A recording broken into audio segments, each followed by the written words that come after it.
Entra no ar agora o Sindi Mais Forte, o podcast de informação e opinião do Sindicato dos Servidores e Empregados Públicos do município de Fortaleza, o Sindiforte.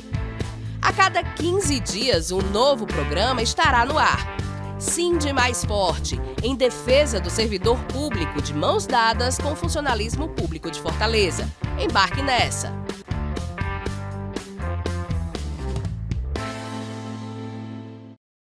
Olá a todos, olá a todas, eu sou o jornalista Márcio Rodrigues e estamos começando uma nova transmissão do podcast Sindi Mais Forte, o canal do Sindiforte para se comunicar com os fortalezenses.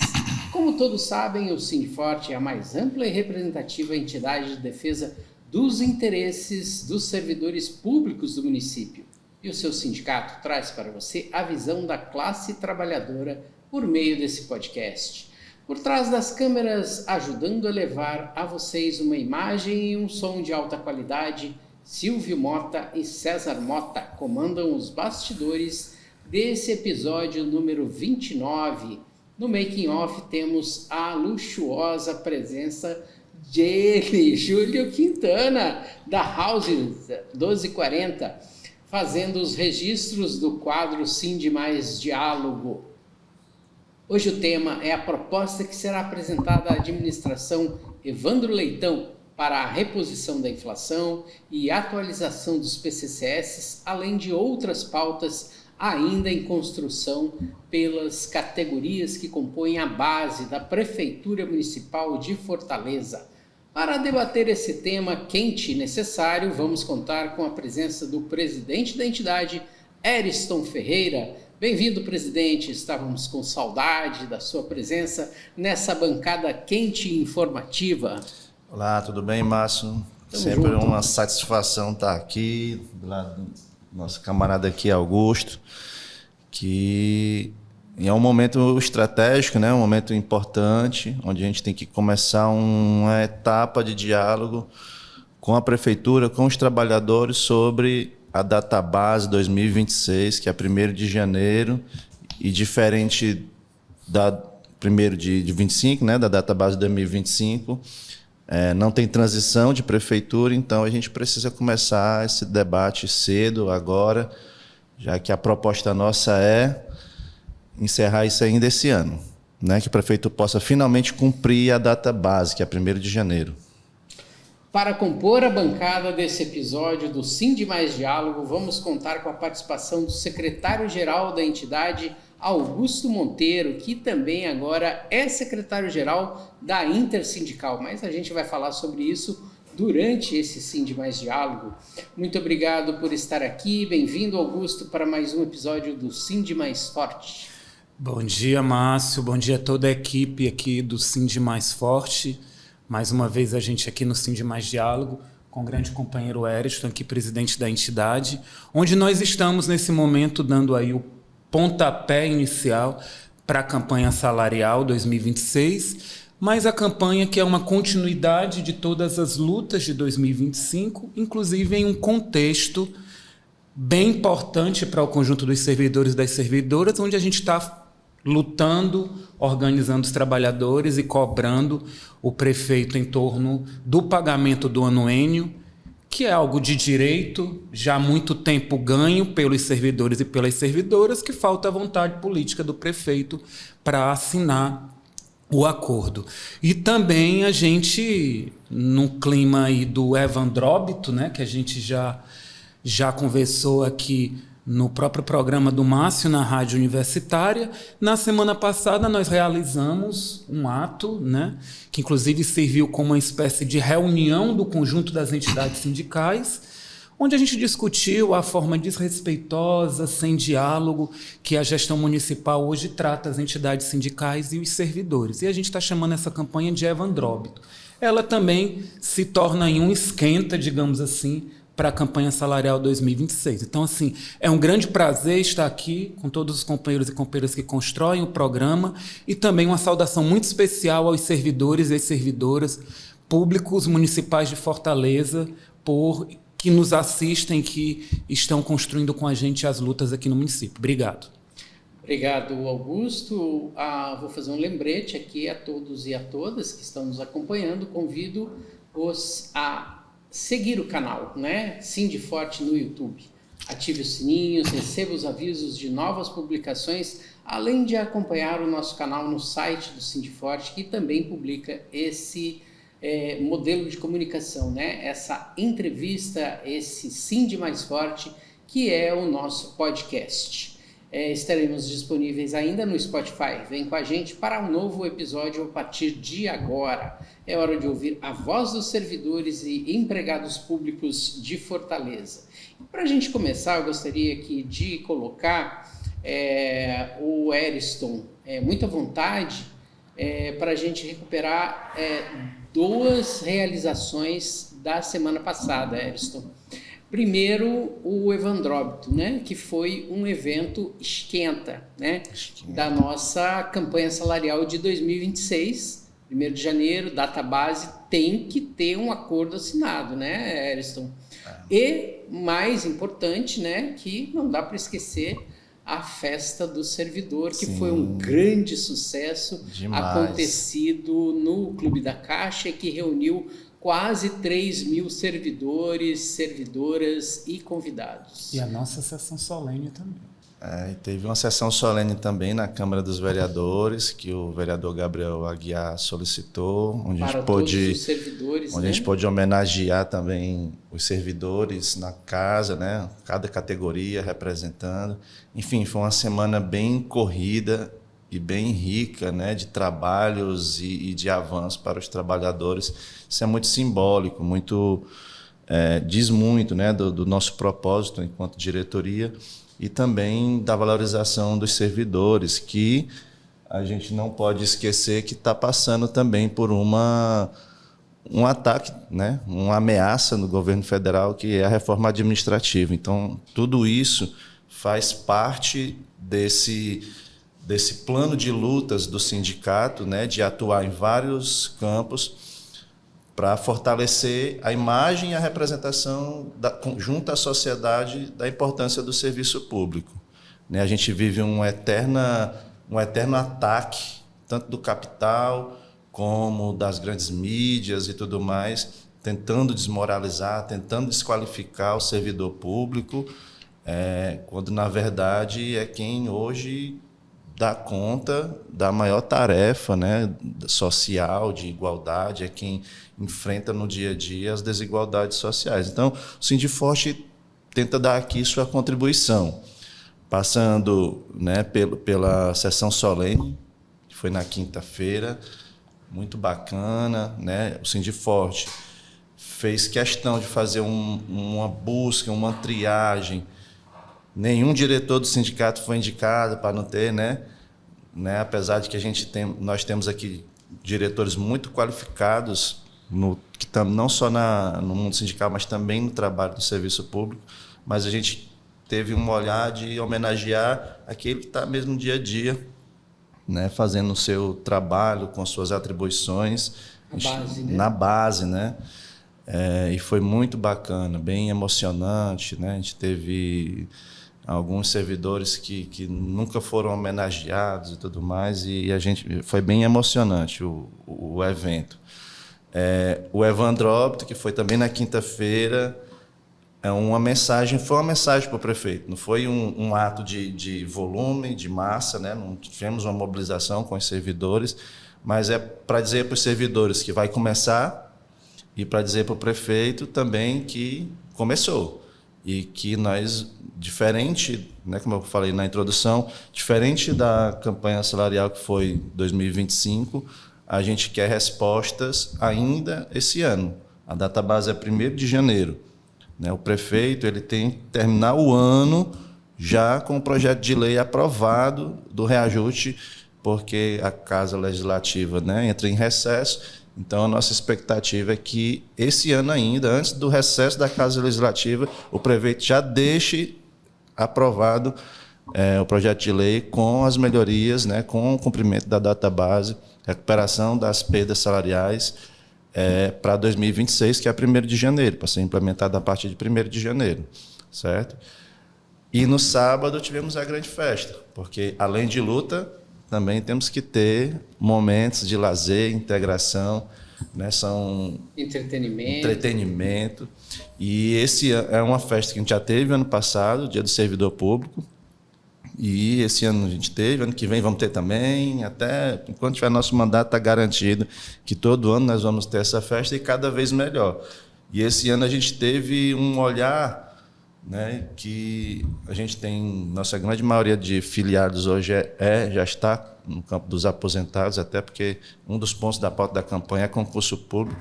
Quando se deixa de ter concurso, né, você tem uma massa de servidor público hoje já com a idade, né, do meio para frente, né, e a gente tem um grande número de filiados nossos que são aposentados, então a gente quis dar um presente para eles também, né, contribuíram tantos tempos, então a gente teve uma atração, né, Renato e seus Blue Caps, que marcaram, né, muitas histórias na vida de todas as pessoas, principalmente da década de 80, né, 90, e foi muito bacana, mas a gente estava ali na frente na hora que, né, muito bem servido, né, tinha muitos alimentos, tinha bebida, tinha, né, música de boa qualidade, pessoas animadas, né? Sorteio. Rapaz, quando a banda começou, eu não esperava aquilo. A gente achava que ia ser massa, mas eu não esperava aquilo. Rapaz, as aposentadas, tudo lá correndo, gritando e dançando. A gente ficou muito feliz quando a gente vê que a gente está conseguindo fazer um trabalho que deixa as pessoas felizes, a gente fica mais feliz ainda. Então, foi incrível, não só para os servidores, mas também para a nossa diretoria, porque quando isso acontece, significa que a gente está acertando, né? Significa que a gente está fazendo um bom trabalho e, né, dando um bom feedback aos nossos filiados das contribuições e das tarefas que a gente tem enquanto diretoria. Então, foi uma semana muito massa. Eu estou aqui revigorado, né, com muita disposição para a gente começar uma campanha, né, até porque nossa festa no sábado, né, deixar aqui, né, tenho certeza que tinha mais gente lá no Clube da Caixa do que no Parque das Crianças. Deixar isso aqui para o Augusto.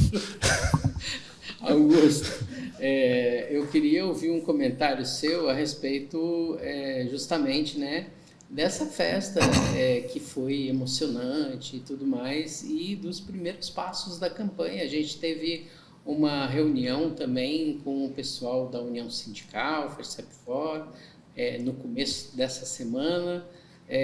Os primeiros passos já estão delineados, né? Qual é a direção que vai ser dada, e eu gostaria de ouvir o seu comentário a respeito. Beleza, Márcio. São muitas atividades, né, que nós estamos envolvidos, como o Ariston colocou, né? A vida da entidade sindical e de estar organizando os trabalhadores, ela nos coloca os desafios que é justamente isso, é a luta por direitos contra os ataques e tentar avançar, né? Praticamente a gente chega no momento do modo de produção capitalista que o conjunto da classe trabalhadora está lutando para manter o que tem, tal são os ataques, inclusive materializados e potencializados a partir da crise do grande capital a partir de 2008, né? Mas é preciso garantir o que tem e, lógico, que a gente precisa estar organizado para avançar. Nesse contexto, são muitas as agendas, né? O Ariston falou da questão da reforma administrativa, que foi uma agenda, ela é uma agenda urgente dos servidores e das servidoras, mas da sociedade e da população como um todo. Porque teve um ato no dia 29, né? Isso.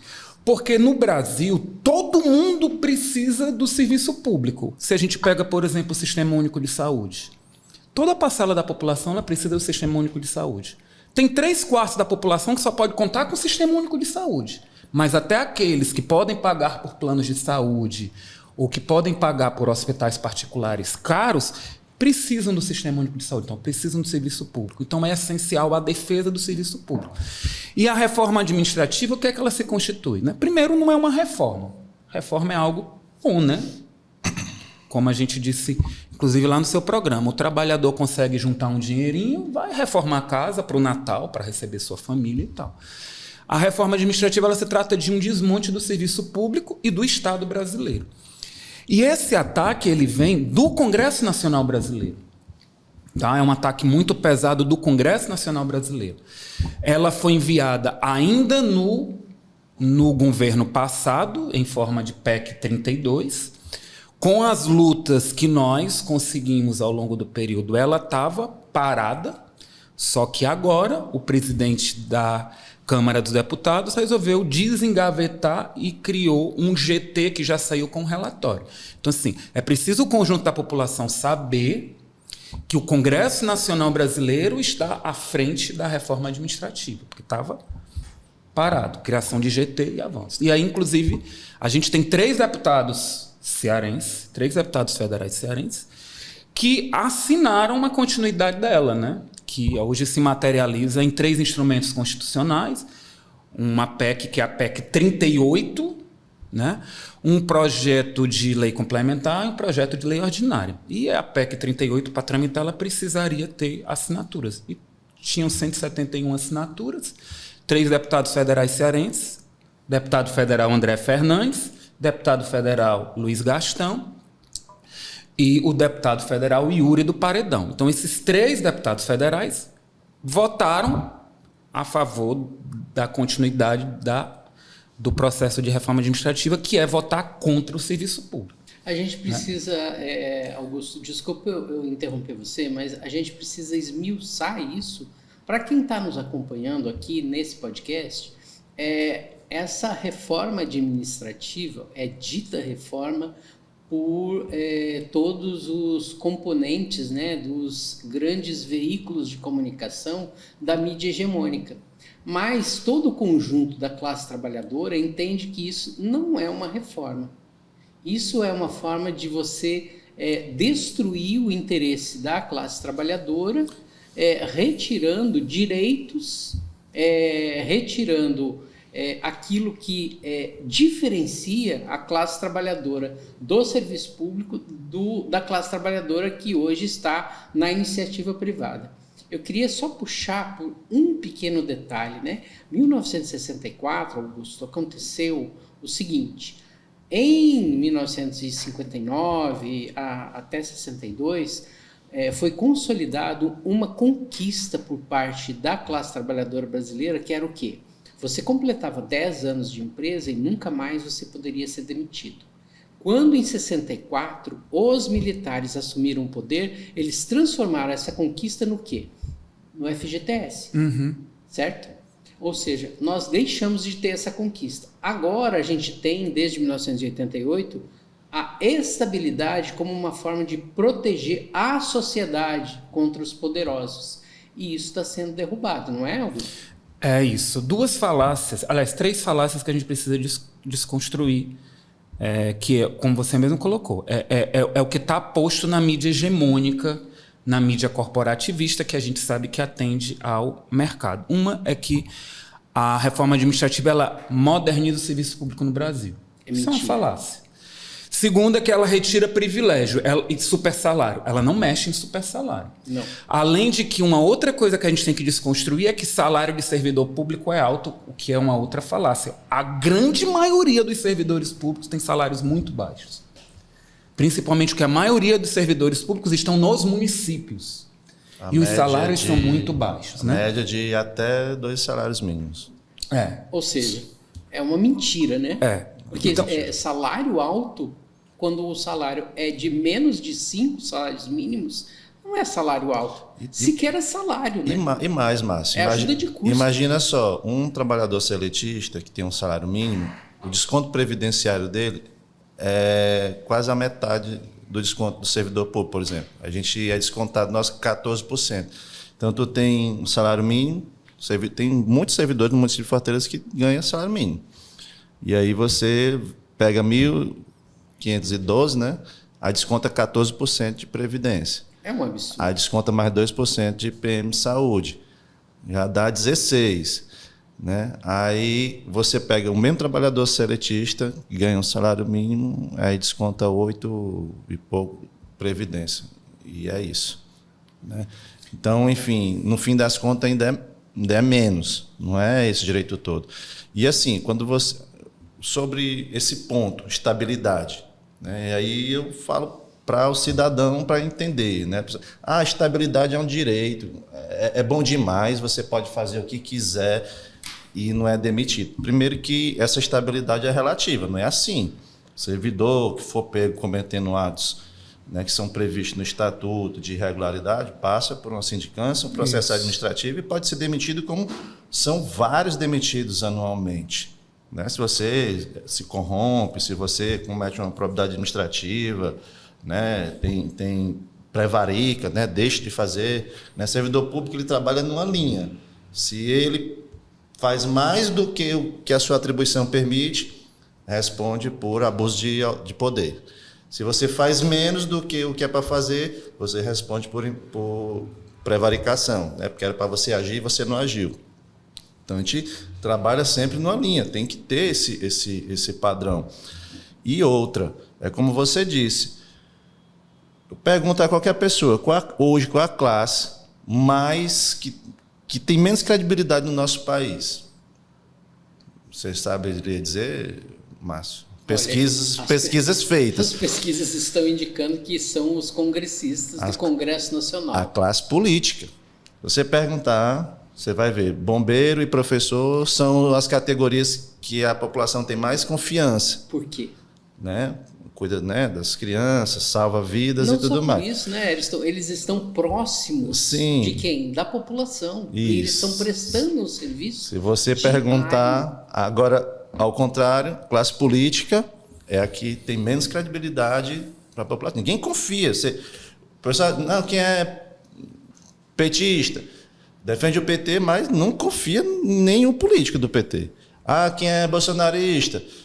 Odeia o PT, não sei o quê. Mas ninguém tem coragem de botar a mão no fogo também pelo grupo. É mais uma questão de torcida mesmo. Mas ninguém confia na classe política, nem de um lado nem do outro. Certo? Então vamos imaginar esse cenário. Você tem ali... Ninguém confia na classe política. Ninguém confia. Aí você vai entregar o serviço público na mão dessas pessoas... Porque quando você acaba com a estabilidade, você está dando o poder para o gestor de momento, aquele que está lá no momento, né? Hoje, por exemplo, no município, no governo federal aqui nosso, é o PT. Então você está dando total poder ao Eumano, ao Evandro Leitão e ao Lula a mudar todo o quadro funcional. Se falar mal de mim é demitido, se falar bem de mim é promovido, não importa se está trabalhando, se não está. Os cargos tudo indicado por vereador, por deputado e não sei o quê. Vai embora toda a qualidade e continuidade do serviço público. Né? Por quê? Porque agora aquele trabalhador não está protegido. Não está protegido do quê? Não está protegido do sistema corrupto que a gente vive no nosso país. E a corrupção no nosso país é uma realidade, não importa qual o partido.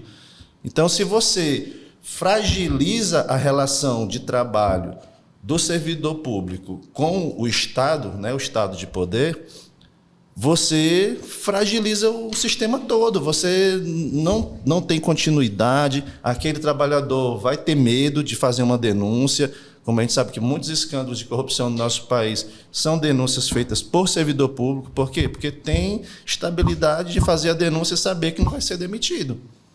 A gente tem dois exemplos, né, Ariston, bem claros que aconteceram ao longo do governo anterior, o governo Bolsonaro. É o irmão de um deputado que era ele era funcionário do Ministério da Saúde, que denunciou a tentativa de compra daquela vacina Covaxin. E o outro era o funcionário da Receita Federal, que trabalhava no aeroporto de Guarulhos, que impediu a entrada no país de joias que eram presentes, né, da Arábia Saudita para um determinado presidente. E não só no governo passado, mas todos os escândalos das empreiteiras também, da Odebrecht, da Petrobras, tudo tem denúncia de servidor público que é feito por servidor público, escândalo de mensalão, de não sei o que, tudo é servidor público. O pessoal pensa que não, mas o início das investigações, tudo é de um lado e é do outro. É como eu disse para você, o pessoal torce, o pessoal defende, mas no fim das contas ninguém confia em político. A corrupção no nosso país, ela é intrínseca, ela está emprenhada. Então, a forma de defender o básico da sociedade, que é a saúde, que é a educação. Imagina, o SUS está sendo tomado por OS e cooperativas. Relações de trabalho. Aqui no Nordeste como um todo, são relações de trabalho altamente fragilizadas. Altamente fragilizadas. Está tendo uma reforma administrativa indireta. Primeiro, quando se liberou terceirização para funções que não são de atividade fim, até para atividade fim, você está, de certa forma, fazendo uma reforma administrativa, porque a Constituição diz que a única forma de ingresso no serviço público é o concurso público, tem que ser o concurso público. Então, quando você traz um OS, quando você traz uma cooperativa, você está dando ao prefeito a possibilidade de contratar um trabalhador para dentro de um hospital que não seja para o serviço público. E altamente precarizado e altamente inseguro para a sociedade. Porque depois que o dinheiro sai do cofre público e entra na conta de uma cooperativa dessa ou entra na conta de um OS dessa, acabou-se. Não tem mais Ministério Público que vá investigar o dinheiro a partir dali. O Ministério Público investiga até o dinheiro entrar na conta da cooperativa. O que os gestores desse pessoal faz com o dinheiro, se depois vai ajudar na campanha de alguém, se depois entra no bolso de alguém e não sei o quê, não tem mais como ir atrás. Então... tem, né, Ariston? Então, assim, mas você perde o lastro de investigação. Com contrapartida, o servidor público, não. O dinheiro sai direto do cofre público para a conta do trabalhador. Então, você tem aí um corte de transparência do gasto da gestão pública. Né? Por que estão tão interessados em acabar com a estabilidade do servidor público? Porque eles querem ter mais controle, ter mais lastro para esse dinheiro caminhar por outros caminhos. Né? Favorecer empresas, favorecer quem favorece eles na campanha, né? Formar curral eleitoral, porque aquele trabalhador ele vai ser pressionado e vai ser dito, olha, se você não votar nesse grupo, você vai ser demitido. Você está falando quando a gente acaba com a exigência do concurso público, que vai dar autonomia para o trabalhador. É o que acontece em terceirização. Márcio, eu lanço um desafio aqui a você, entrar em qualquer órgão da prefeitura hoje e sair perguntando quem é que é terceirizado aqui? Eu. Quem é que não foi indicado por alguém, algum chefão aí da prefeitura, um secretário, um deputado, um vereador, os pequenos curralzinhos eleitoral ainda trazido da época do coronelismo. Deixa eu ouvir o Augusto, então, a respeito disso. Pois eu queria falar um pouco, Márcio, também dando, né, que os efeitos da reforma administrativa, a gente já tem consenso do que pode ser para o conjunto da sociedade, para os servidores e para as servidoras. Mas tem a resistência. E aí, por exemplo, por exemplo, aqui no Ceará, nós tivemos vários atos, várias atividades, inclusive a da Receita Federal, que aconteceu no último dia 28. Dia 29, aliás. No mesmo dia, a gente teve, dia 29, a grande caminhada em Brasília, o grande ato lá. Né? E isso fez, desculpa interromper, mas esse ato que aconteceu em Brasília acabou fazendo com que alguns deputados... Exatamente, era isso que eu ia colocar. Nesse momento, a reforma administrativa está perdendo um pouco de força. Vários parlamentares estão retirando as assinaturas. Né? Vários. A gente precisa continuar a fazer a pressão para poder enterrar a reforma administrativa, mas a gente já teve numa situação pior. Né? E isso é fruto da organização e da luta. Ao mesmo tempo, aqui em Fortaleza, né, a gente já continua a luta aí em relação à questão dos anuênios, como a gente já tocou. de denunciar, por exemplo, o que foi o ajuste fiscal aqui da gestão municipal, que pode prejudicar, inclusive, as pautas históricas dos servidores, como os PCCS, né? Já que mexe nas questões relacionadas aos investimentos e os gastos, dá uma engessada nisso daí. E nós estamos já, da mesma forma que em 2025, mas a gente espera com mais força, unificar o conjunto das entidades sindicais, juntamente com os servidores e as servidoras, para o início da campanha salarial 2026. Então, ainda nessa mesma semana que a gente teve a luta contra a reforma administrativa, né, nós tivemos o Evandróbito no Paço Municipal, que reuniu os sindicalistas em um esquente já para a campanha salarial 2026. E já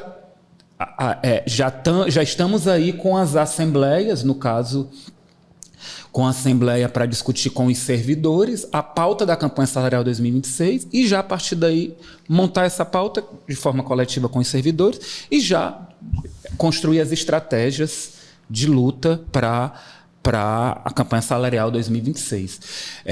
Tivemos a sessão solene na Câmara Municipal, que representa uma forma de valorizar esses homens e mulheres que tanto fazem pela cidade, no serviço público, nas mais diversas categorias. E terminamos com uma grande festa, né? Que a gente até coloca aqui. A gente não tem muito para comemorar, a gente tem mais a refletir e a lutar, mas nós precisamos ter os momentos que a gente se confraterniza. E esses momentos que a gente se confraterniza e curte uma festa, uma música, está bebendo, a gente faz política também. A gente também está ali conversando com os servidores e servidores sobre a importância que é a participação nos atos, né? Que caminhe coletivamente com a entidade sindical, confie nas entidades sindicais, né? Ou seja, porque a gente quer caminhar junto com os servidores o tempo inteiro, né? No que seria os locais de trabalho, lá no cotidiano, nas lutas, nas festas. Então, assim, é extremamente legítimo e saudar o que foi e o sucesso que foi a festa que a gente fez no último dia 1º, lá no Clube da Caixa. Os servidores e as servidoras merecem esse tipo de valorização, já que se carece hoje do que é uma valorização por parte da gestão municipal. Tá? É isso. Eu não queria encerrar esse episódio sem falar sobre os primeiros passos aí dados a partir do Congresso da Intersindical de algumas mudanças que serão implementadas, né? Uma delas é você como novo secretário-geral, né, Augusto? Mas outras coisas também muito importantes foram debatidas lá, né, Ariston? Eu queria te ouvir a respeito disso. Assim, é muito importante esse momento, né? A gente teve o Congresso da Intersindical, Ceará, né, no dia 25 de outubro. E nós tivemos o Augusto Júnior eleito, secretário-geral, né, na chapa, que mostra aí o fortalecimento da Intersindical, né, na luta desse campo do serviço público, né? A Intersindical muito forte nesse campo aqui no nosso estado e é a luta do momento, né, que a gente tem a nível nacional, como já foi dito aqui, não vou repetir, a questão da reforma administrativa, mas a gente vê também, o Márcio, essa luta nos municípios que praticamente têm a mesma pauta.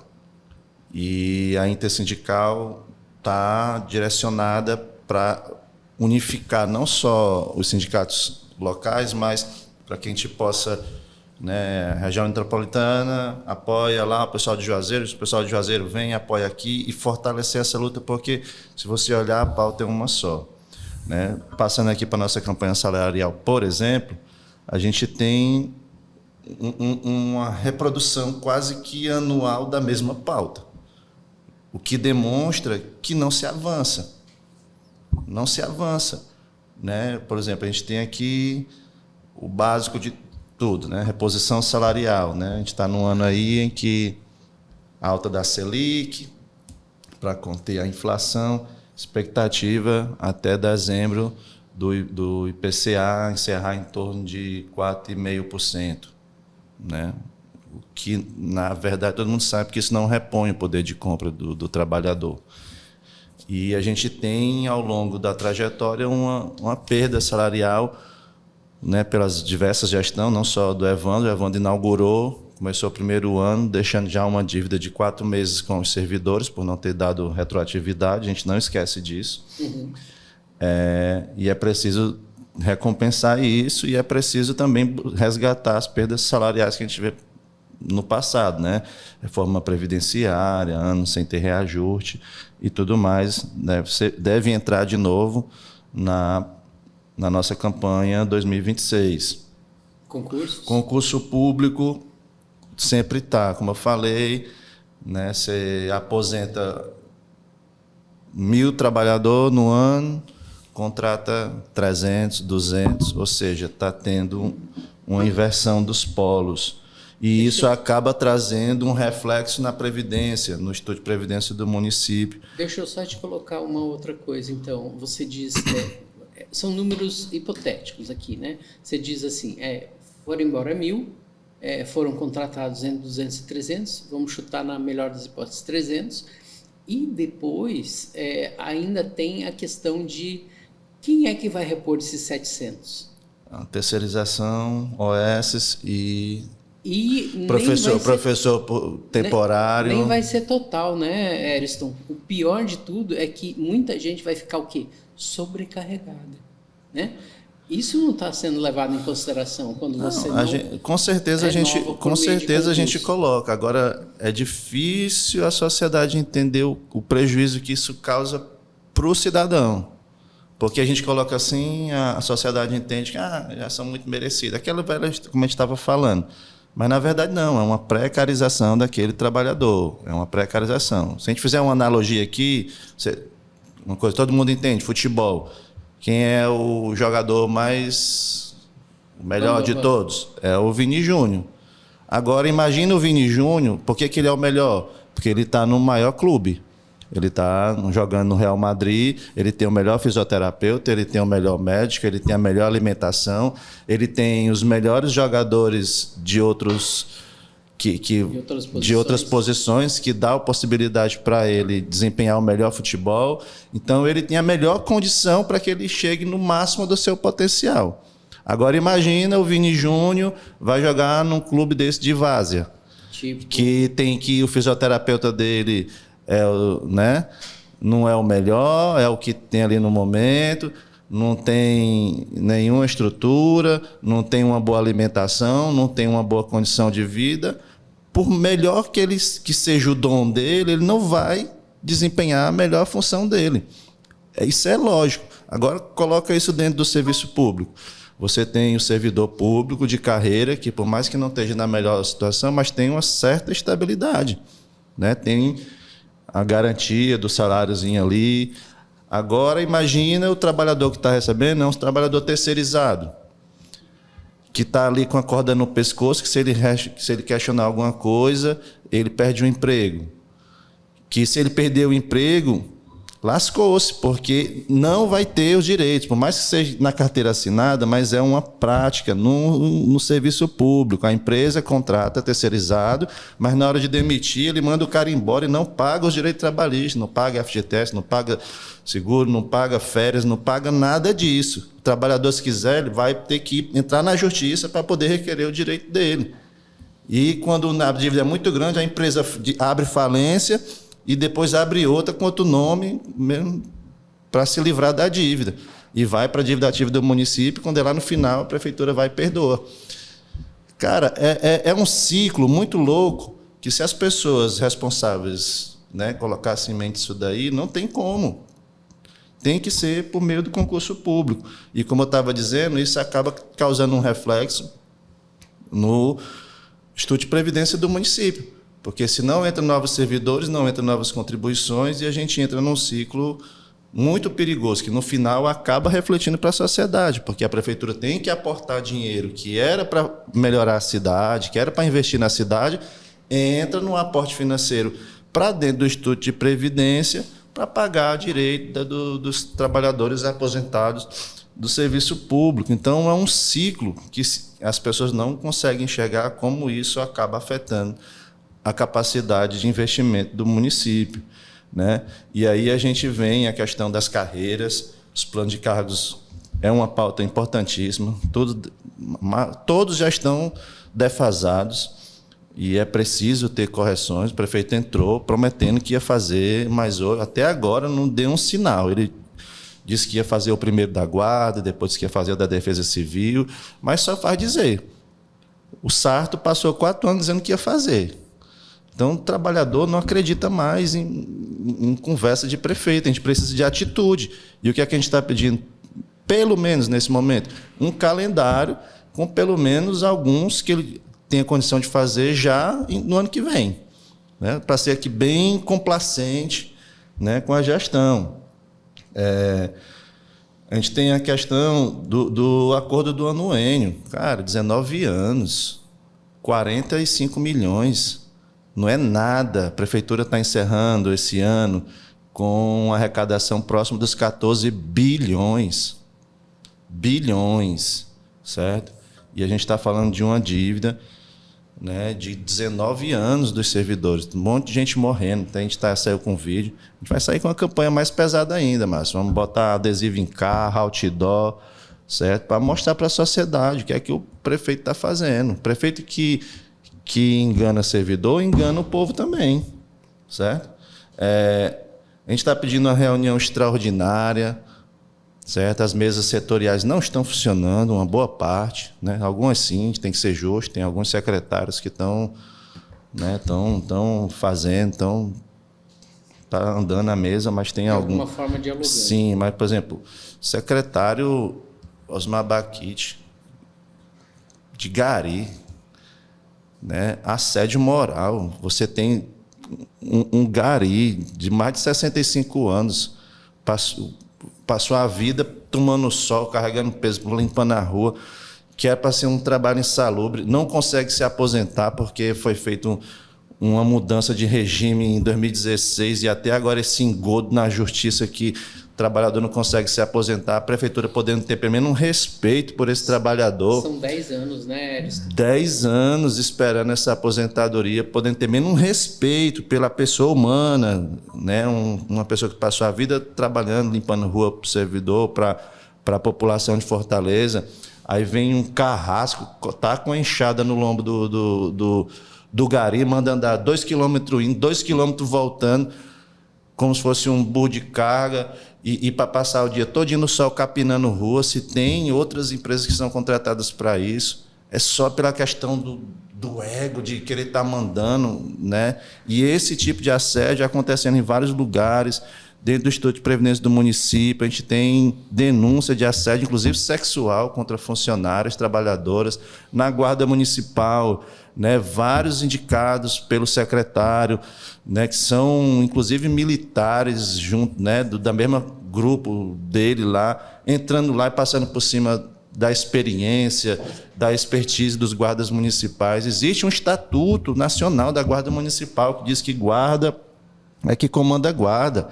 A chefe, a diretora-geral da Guarda Municipal, que pela lei obrigatoriamente tem que ser uma pessoa da Guarda, a inspetora Cristiane, a gente sabe, ela nunca vai falar, mas a gente sabe, está sendo subjugada lá dentro.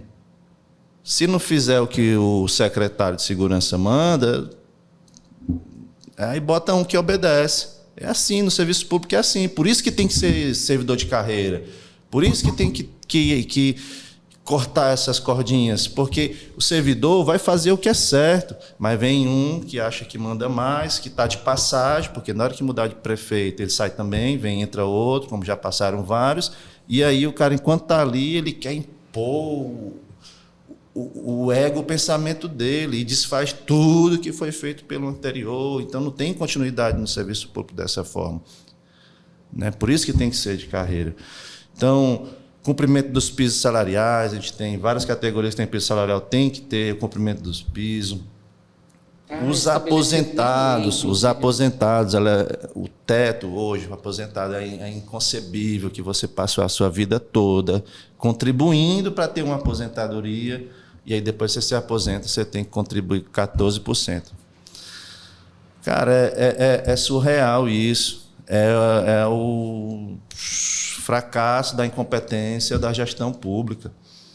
Né? Como é que você impõe um trabalhador desse para pagar uma taxa dessa? E o que é que a gente está pedindo?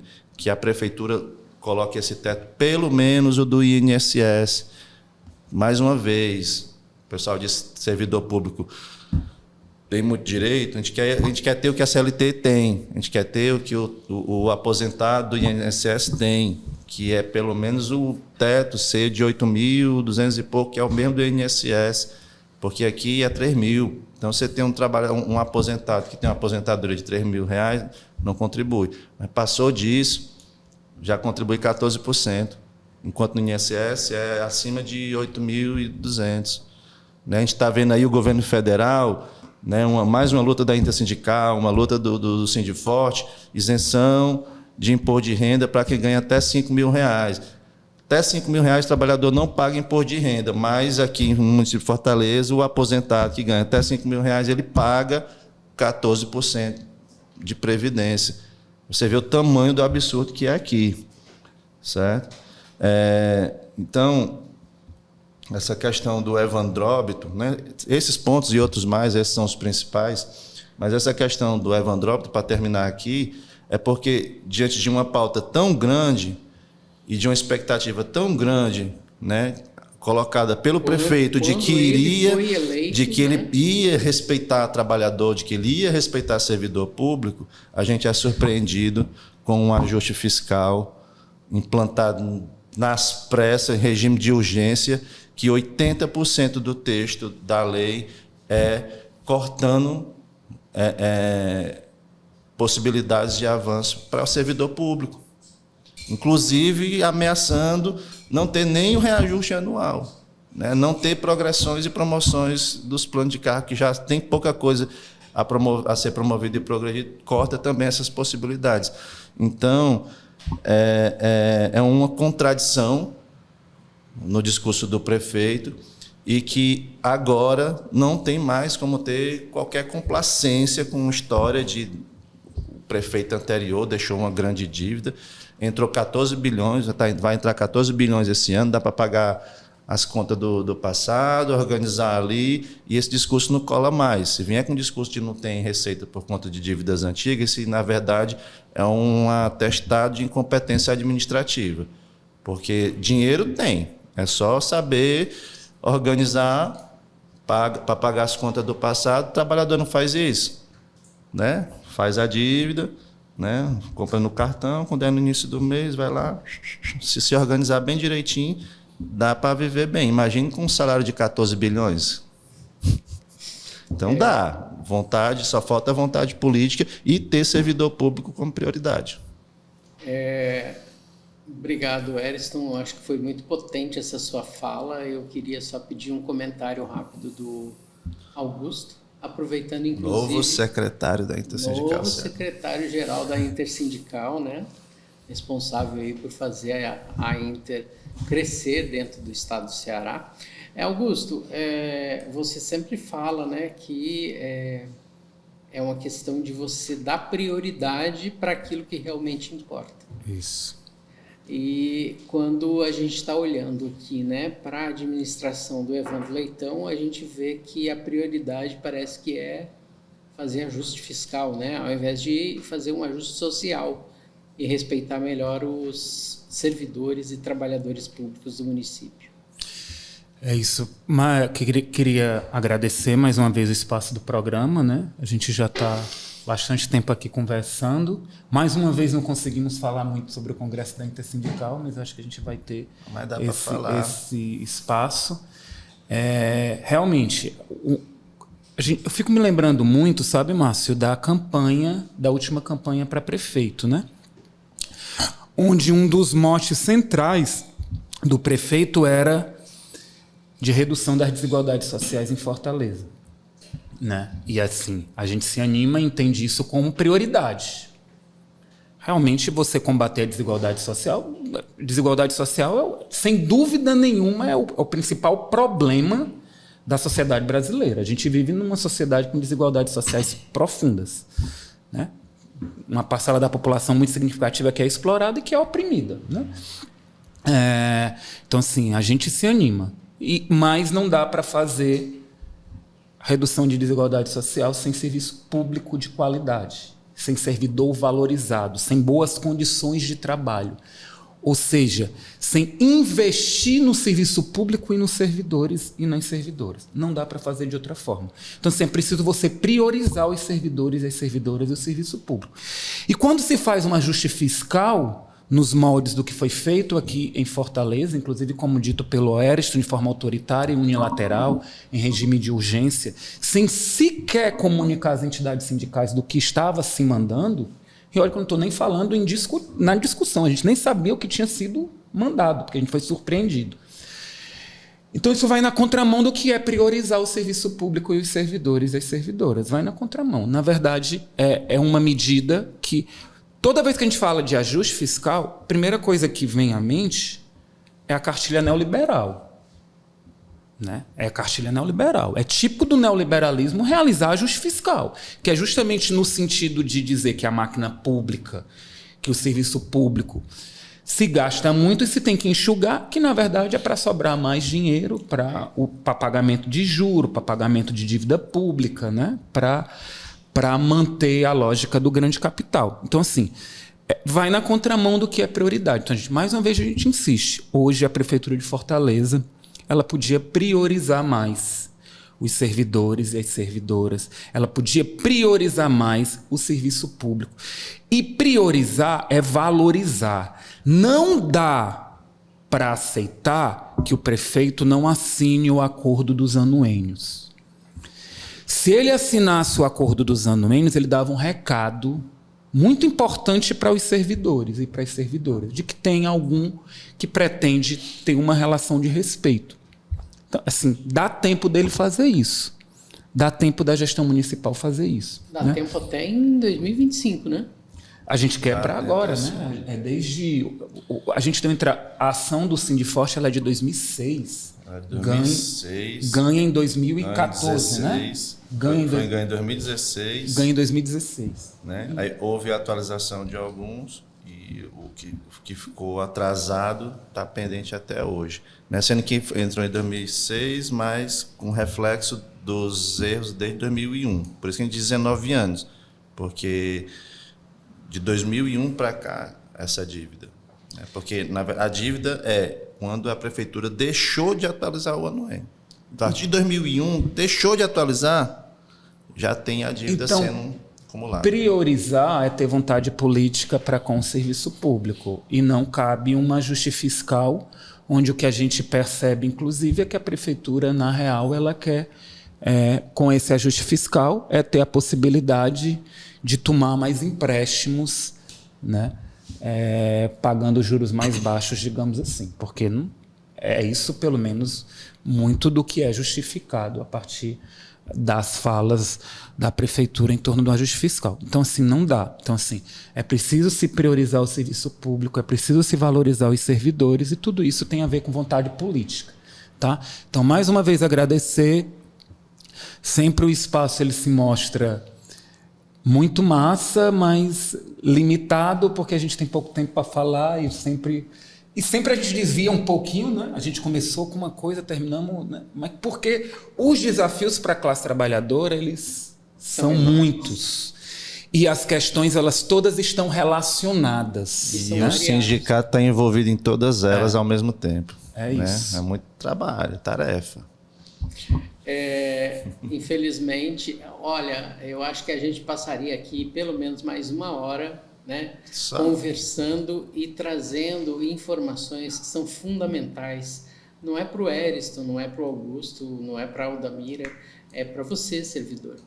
Você que está no cotidiano do trabalho, do posto de saúde, da escola, da creche, da MC, né, limpando a rua, independente de onde você esteja atuando, num hospital ou em qualquer outro lugar, você é fundamental. E é por isso que o Sindiforte está fazendo esse podcast. para a gente poder discutir a respeito dos seus direitos. Então, nós estamos encerrando aqui o Sind Mais Diálogo, mas tem muito mais nos próximos episódios. Obrigado, a gente vai para um breve intervalo e já voltamos com o Sind Mais Cultura. O associado do Sindforte que precisa de orientação jurídica para problemas de ordem administrativa ou trabalhista, civil e direito de família, pode ser auxiliado pelo seu sindicato. Para marcar horário, você que é sócio do Sindforte pode agendar uma consulta com os nossos advogados. Eles prestam serviço na entidade de segunda a sexta-feira, das 7h30 às 11h e das 12h30 às 16 horas. Ligue para o número 085-3211-3700 ou 3211-3706.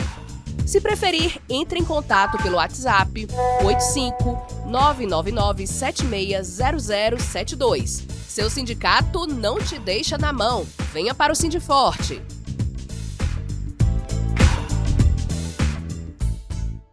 É isso aí, pessoal. Estamos de volta aqui com o Sind Mais Forte e agora a gente vai apresentar o seu quadro Sind Mais Cultura. No quadro Sind Mais Cultura de hoje, vamos apresentar a Biblioteca Comunitária Livro Livre Curió, uma experiência encantadora. Vamos lá? Sou Silene Medeiros, diretora do Sindforte. Sou Pedro Silvino, sou diretor do Sindforte. Estamos aqui hoje na Biblioteca Livro Livre Curió. Vem com a gente.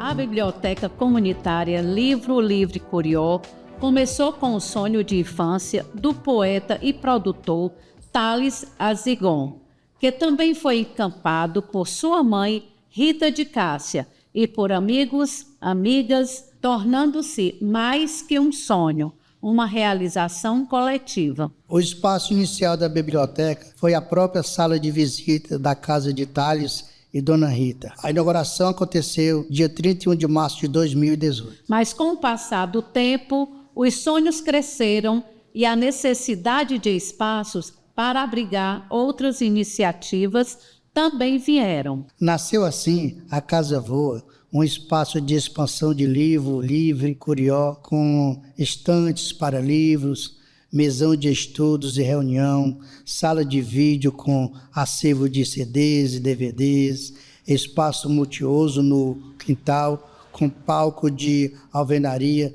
mini arquibancada de paletes, canteiro, jardim e outros. E para saber mais sobre estes espaços, vamos conversar com Rita de Cássia, a Ritinha, que é mediadora de leitura e uma das fundadoras da biblioteca. Olá, Ritinha. Sei que você é organizadora dessa biblioteca maravilhosa, né? Livro Livre. E eu gostaria que você contasse um pouco dessa história, como começou. A Livro Livre Curió, né? Que é a biblioteca comunitária para todos. Então ela começou com o sonho do meu filho, né? Que se chama Thales Azigon.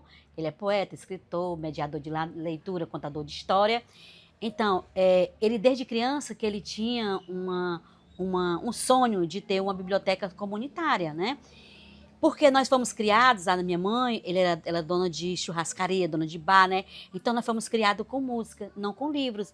Mas ele já era interativo com o livro, ele assistia aquele TV Cultura, né? Sim. Então, aos 4 anos já sabia ler, né? Então já tinha aquela sonho de montar uma biblioteca. Um dia ele dando aula para Anita Moura, né? Para uma galera, e aí eles se conheceram e eles formalizaram o sonho deles dois. Ela já tinha, porque ela morava em Brasília, ela já espalhava os livros onde ela morava, né? E aí se juntaram e começaram a conversar. E aí o Thales chegou um dia para mim e falou: mãe, dá para a senhora ceder só um espaço para mim começar a fazer uma biblioteca comunitária? Eu dá sim, por que não, né? E aí eu sou manicure, depiladora, já trabalhei em sala de aula, né? Já fui educadora infantil. trabalhei com idoso, então eu peguei, tá certo, tá ótimo, né? E aí ele realizou o sonho dele, colocou, né, não colocou só a mesa, mas uma amiga dele pegou, fez o quê? Deu prateleiras, né? Então, a primeira prateleira, ele pegou o acervo dele todinho e colocou na prateleira. E ele falou para os amigos, eu não quero, no meu aniversário, presente, eu quero livros, eu quero formalizar uma biblioteca. Então, chegou mais prateleiras, chegou vários livros. E nesse dia, que foi no dia 31 de março de 2018, né? E foi uma grande festa aqui na comunidade do Curió. Porque aqui, a comunidade era vista como o vixe, né? Por causa daquele problema que teve, né? Problema não, né? Que foi uma injustiça social, que foi das matanças das crianças, que foi o assassinato que teve aqui. E aí, mudou, né? Mudou através da Biblioteca Livro Livre. Então, nesse dia, né? No dia 18, né? Do dia 2018 aqui, foi uma grande festa, né? A literatura, ela nos salva. Sabe por quê? Porque salvou a Ritinha. A literatura chegou na hora que eu estava mais precisando, que eu estava com depressão, com a perca da minha mãe. O Thales, mãe, que é isso, mãe? Levante-se dessa cama, né? E aí foi onde que aconteceu o quê? Me salvou, sabe, gente? A literatura, né? Ela me salvou tanto que hoje em dia salva várias pessoas. Por isso que eu falo sempre, a literatura salva, tá? A biblioteca é muito importante para a humanidade, que nem todo mundo tem um direito. E quais os outros projetos além da biblioteca? A biblioteca, hoje em dia, né, é uma associação que a gente lá tem várias atividades. Lá tem atividade de clube de leitura das crianças de 3 a 7 anos e temos de 8 até 15 anos. E também, toda semana a gente faz esse trabalho, né, apresentando o clube de leitura. Então, também tem o das mães, né, que é o clube de leitura das mães, as avós. Temos cinemas também, viu, Pedro? Temos cinema. Eles não conseguem ir lá para o cinema porque eles não têm o dinheiro, aí vai para a Casa Voa, que lá a gente apresenta o cinema, né? E também lá tem lançamento de livros. A Casa Voa agora é um museu também, né? A casa que voa, né? Também é um museu lá, que lá a gente já apresentamos várias obras, né? Em relação a museus. Tem muitas pessoas que não conseguem ir ao museu, aí vem aqui, a gente já leva lá na Casa Voa para apresentar também o museu. Então, esses dois mecanismos que tem aqui no Curió, elas são diversas atividades que existem para a comunidade. Não só para a comunidade, mas para o mundo. E dando a liberdade de as pessoas voarem. Através de quê? Do museu e da Casa Voa, da Livro Livre Curió. Hoje as ações se dão em torno da biblioteca e da Casa Voa, modificaram o bairro do Curió. Ações culturais, educacionais e artísticas têm melhorado o cotidiano dos moradores. Pela biblioteca e por seus projetos, já passaram grandes nomes da literatura local e nacional, como Ailton Krenak, Ana Miranda, Daniel Munduruku e outros e outras. A biblioteca funciona sem cadastro ou prazo de devolução e empresta livros, CDs, DVDs e revistas. Esperamos que tenham gostado deste episódio. E até o nosso próximo Sim de Mais Cultura. Fantástico, né? Essa visita do seu Pedro e da Silene a essa biblioteca foi maravilhosa. Vocês podem curtir também indo lá para conhecer esse trabalho. Esse trabalho é muito bacana e a gente precisa dar força para esse tipo de coisa. Vamos lá? Então tá. A gente encerra o nosso episódio número 29 do Sim de Mais Forte agora. Voltamos daqui a 15 dias. Um abraço a todas, a todos. Tchau, tchau. Você assistiu e ouviu Sim de Mais Forte, o seu podcast do Sindiforte, o principal sindicato na defesa da classe trabalhadora pública de Fortaleza. Aqui você ouve e assiste a opinião política da sua entidade. Acesse informações sobre os seus direitos, lutas e conquistas. Ouve dicas culturais e de lazer. Produção de Haroldo Barbosa e Márcio Rodrigues. Apresentação: Márcio Rodrigues.